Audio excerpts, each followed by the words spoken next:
Compared to the city, the West End's actually slightly behind the curve in its recovery, and particularly in relation to the core West End, i.e. Mayfair and St James's. The real story about the West End over the last couple of years has really been the TMT sector and how that has grown. But in the last 12 months, that has actually shrunk in its importance and its dominance of the market. What we are seeing in Mayfair and St James's is the re-emergence of the traditional banking and finance sector.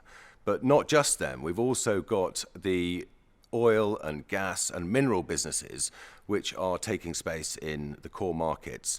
But indeed, they need finance for their businesses, so that's why they're there. So if we look at what's deals that happened at the end of the year, there was a flurry of deals in the core for new buildings, which really exemplifies the recovery.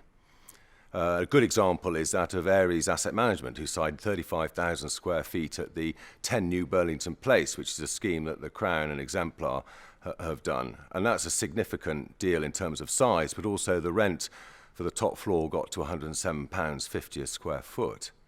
And at the same time, you saw other deals such as Helical Bar taking 8,000 square feet in 5 Hanover Square, 23 Savile Row let a small unit, and also 41 Berkeley Square, where Blackstone took the entire building. Now, the significant thing about that is that all those rents were over £105 a square foot. Well, let's have a look at some of the statistics. If you look at the total take-up for 2013, then the West End stood at 3.4 million square feet. That compares with 2.6 million square feet for the whole of 2012. And in fact, that number is also higher than the long-term average. Interestingly enough, 90% of the transactions in the West End were less than 25,000 square feet. So we've got a predominance of smaller deals, certainly compared with the city. Overall vacancy in the West End is now standing at 3.8%.